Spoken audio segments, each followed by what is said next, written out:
Evening everyone, study with পরীক্ষিত চ্যানেলে সকলকে স্বাগত জানাই।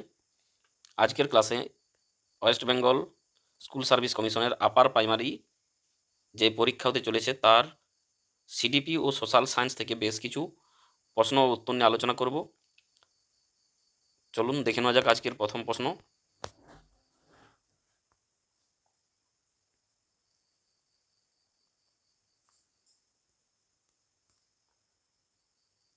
চম্পারণ আন্দোলন সম্পর্কিত শ্রমিক আন্দোলন, কৃষক আন্দোলন, ছাত্র আন্দোলন, ধর্মীয় আন্দোলন। এই চম্পারণ আন্দোলন সর্বপ্রথম যে স্থানে হয়েছে তা হচ্ছে বিহার, এবং বিহারের চম্পারণকে কেন্দ্র করে এই আন্দোলন হয়েছিল। এই চম্পারণ আন্দোলন যার সাথে সম্পর্কিত সেটি হলো কৃষক আন্দোলন। বিহারের কৃষকগণ ব্রিটিশদের বিরুদ্ধে এই আন্দোলন করে এবং এই আন্দোলনের নেতৃত্ব দিয়েছিলেন মহাত্মা গান্ধী 1917 সালে। পরবর্তী প্রশ্ন, ভারতীয় সংবিধানে মৌলিক অধিকার কয়টি রয়েছে? ভারতের সংবিধানে মৌলিক অধিকারের সংখ্যা 5টি, 6টি, 7টি, 8টি। এখানে সঠিক উত্তর হবে অপশন নাম্বার বি, 6টি। মৌলিক অধিকার, আমাদের সংবিধানে মৌলিক অধিকার আছে 6টি, আর মৌলিক কর্তব্য যেটি রয়েছে সেটি হচ্ছে 11টি। পরবর্তী প্রশ্ন,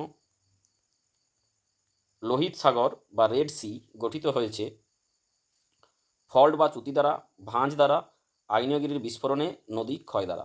এখানে সঠিক উত্তর হবে অপশন নাম্বার এ, ফল্ট বা চ্যুতি দ্বারা লোহিত সাগর গঠিত হয়েছে। লোহিত সাগর একটি গস্ত উপত্যকার উদাহরণ যা সাধারণত চ্যুতির ফলে গঠিত হয়। নেক্সট, ভারত বিভাজনের প্রস্তাব পেশ করেন Lord Mountbatten, Lord Curzon, Lord Minto, Lord Dalhousie. এখানে সঠিক উত্তর হবে option number A, Lord Mountbatten. Lord Mountbatten সেই সময় গভর্নর জেনারেল ছিলেন, তিনি ভারত বিভাজনের প্রস্তাব দেন। পরবর্তী প্রশ্ন, ভারতের রাষ্ট্রপতি কোন কক্ষের সদস্য নন? ভারতের রাষ্ট্রপতি লোকসভা, রাজ্যসভা, উভয় কক্ষ, কোনো কক্ষেরই নন। ভারতের রাষ্ট্রপতি কোনো কক্ষেরই সদস্য নন। পরবর্তী প্রশ্ন, ভূমিকম্পের কেন্দ্র থেকে ভূমির যে বিন্দুতে কম্পন সবচেয়ে বেশি অনুভূত হয় তাকে কি বলে? হাইপোসেন্টার, হাইপোসেন্টারকে আবার বাংলাতে বলে ভূমিকম্পের কেন্দ্র। ফোকাস, ফোকাসকেও বলে ভূমিকম্পের কেন্দ্র। Epicentre, core. এখানে সঠিক উত্তর অপশন নাম্বার সি, এপিসেন্টার বা ভূমিকম্পের উপকেন্দ্র।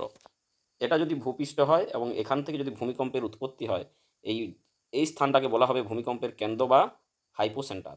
এবং এর ঠিক সোজা যে স্থানে ভূমিকম্পের সবচেয়ে বেশি কম্পন অনুভূত হয় সেই জায়গাটাকে বলা হবে এপিসেন্টার। এই এপিসেন্টারে ভূমিকম্পের কম্পন সবচেয়ে বেশি অনুভূত হয়। পরবর্তী প্রশ্ন, শিশুর মানসিক বিকাশের প্রধান ভিত্তি কি? বংশগত প্রভাব, পরিবেশ, শিক্ষক, সমাজ। এখানে সঠিক উত্তর হবে অপশন নাম্বার এ, বংশগত প্রভাব। একটি শিশুর মানসিক বিকাশের ক্ষেত্রে বংশগত প্রভাবের ভূমিকা সবচেয়ে বেশি।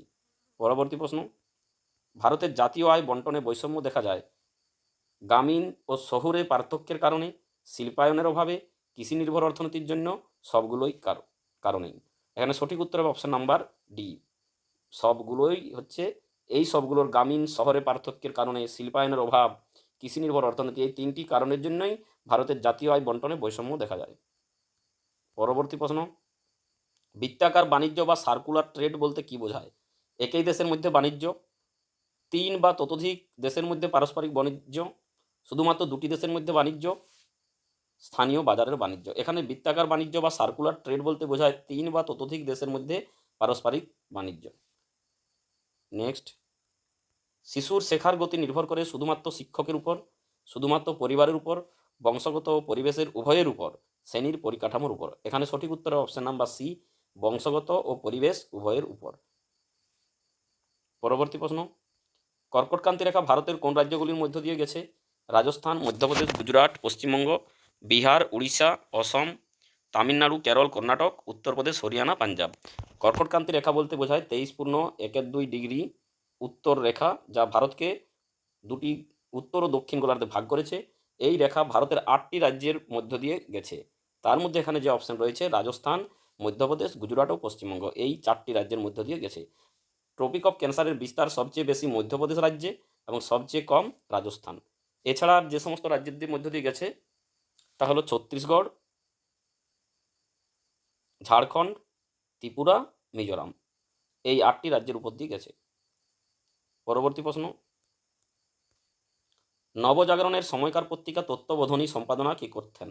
রাজা রামমোহন রায়, দেবেন্দ্রনাথ ঠাকুর, বিদ্যাসাগর, মধুসূদন দত্ত। এই তত্ত্ববোধনী পত্রিকা সম্পাদনা করতেন দেবেন্দ্রনাথ ঠাকুর। নবজাগরণের সময়কার পত্রিকা এটি। পরবর্তী প্রশ্ন, মনসুন বায়ু পরিবর্তনের প্রধান কারণ কি? পৃথিবীর ঘূর্ণন, সূর্যের চারিদিকে পৃথিবীর পরিভ্রমণ, স্থল ও জলের তাপগ্রহণের পার্থক্য, চৌম্বক বল। এখানে সঠিক উত্তর হবে অপশন নাম্বার সি, স্থল ও জলের তাপগ্রহণের পার্থক্য। পরবর্তী প্রশ্ন, শিশুদের মধ্যে সৃজনশীলতার বিকাশে শিক্ষক কি ভূমিকা নেবে? শুধুমাত্র বই পড়াতে হবে, নির্দিষ্ট উত্তর দিতে হবে, নতুন চিন্তাকে উৎসাহ দিতে হবে, পরীক্ষার উপর জোর দিতে হবে। শিশুদের মধ্যে যদি সৃজনশীলতা বিকাশে শিক্ষক কি ভূমিকা নেবেন? শুধুমাত্র বই পড়াতে হবে না, নির্দিষ্ট উত্তর দিতে হবে, এটাও ঠিক নয়, পরীক্ষার উপর জোর দিতে হবে, এটাও ঠিক নয়। তাহলে সঠিক উত্তর কি? অপশন নাম্বার সি, নতুন চিন্তাকে উৎসাহ দিতে হবে। শিশুর মধ্যে নতুন নতুন ধ্যান ধারণা উদ্ভাবন করার ক্ষমতাকে উৎসাহ দিতে হবে। পরবর্তী প্রশ্ন, শিশুদের মধ্যে সেলফ কনসেপ্ট গঠিত হয় বিদ্যালয়ের অভিজ্ঞতা থেকে, পিতামাতার তুলনায়, নিজের অভিজ্ঞতা ও সমাজের প্রতিক্রিয়া থেকে, শিক্ষকের প্রশংসা থেকে। শিশুদের মধ্যে যদি সেলফ কনসেপ্ট গঠিত হয় কখন গঠিত হবে? যখন কোনো শিশু নিজের অভিজ্ঞতা ও সমাজের বিভিন্ন প্রতিক্রিয়া থেকে শিক্ষা লাভ করবে, তখনই তার মধ্যে সেলফ কনসেপ্ট গঠিত হবে। তাহলে এখানে সঠিক উত্তর হবে অপশন নাম্বার সি, নিজের অভিজ্ঞতা ও সমাজের প্রতিক্রিয়া থেকে। পরবর্তী প্রশ্ন, কিশোর বয়সের প্রধান বৈশিষ্ট্য কোনটি? সামাজিক স্থিতিশীলতা, মানসিক দ্বন্দ্ব, নিষ্ক্রিয়তা, আত্মকেন্দ্রিকতা। কিশোর বয়সের প্রধান বৈশিষ্ট্য হচ্ছে কি? মানসিক দ্বন্দ্ব। পরবর্তী প্রশ্ন, স্বদেশী আন্দোলন কোন ঘটনার পর শুরু হয়? চৌরি চৌরা কাণ্ড, বঙ্গভঙ্গ, জালিয়ানওয়ালাবাগ হত্যাকাণ্ড, অসহযোগ আন্দোলন। স্বদেশী আন্দোলন শুরু হয়েছিল অসহযোগ আন্দোলনের পরে। সামাজিকীকরণ বা সোশ্যালাইজেশনের মূল উদ্দেশ্য কি? অর্থ উপার্জন করা, সামাজিক মূল্যবোধ শেখানো, রাজনৈতিক প্রশিক্ষণ, প্রাকৃতিক সম্পদের ব্যবহার। এখানে সঠিক উত্তর হবে অপশন নাম্বার বি, সামাজিক মূল্যবোধ শেখানো। এটাই হচ্ছে সামাজিকীকরণের মূল উদ্দেশ্য।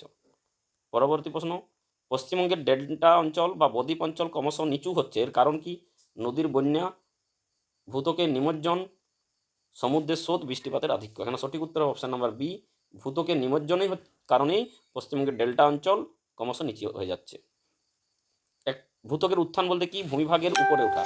আর ভূত্বকের নিমজ্জন বলতে কি? ভূমিভাগ নিচে নামা। এই ভূমিভাগ যে নিচে নেমে যাচ্ছে বা নিচে বসে যাচ্ছে, এটার কারণে হচ্ছে পশ্চিমবঙ্গের ডেল্টা অঞ্চল ক্রমশ নিচু হয়ে যাচ্ছে। ডেল্টা অঞ্চল বলতে কি? গাঙ্গেয় বদ্বীপ অঞ্চল। পরবর্তী প্রশ্ন, গুপ্তযুগকে ভারতের স্বর্ণযুগ বলা হয় কেন? ধর্মীয় সহিষ্ণুতা, শিল্প সাহিত্য বিজ্ঞান চর্চার উন্নতি, যুদ্ধবিরতি, বিদেশি সম্পর্ক। এখানে সঠিক উত্তর হবে অপশন নাম্বার বি, শিল্প সাহিত্য বিজ্ঞান চর্চার উন্নতি। Thank you.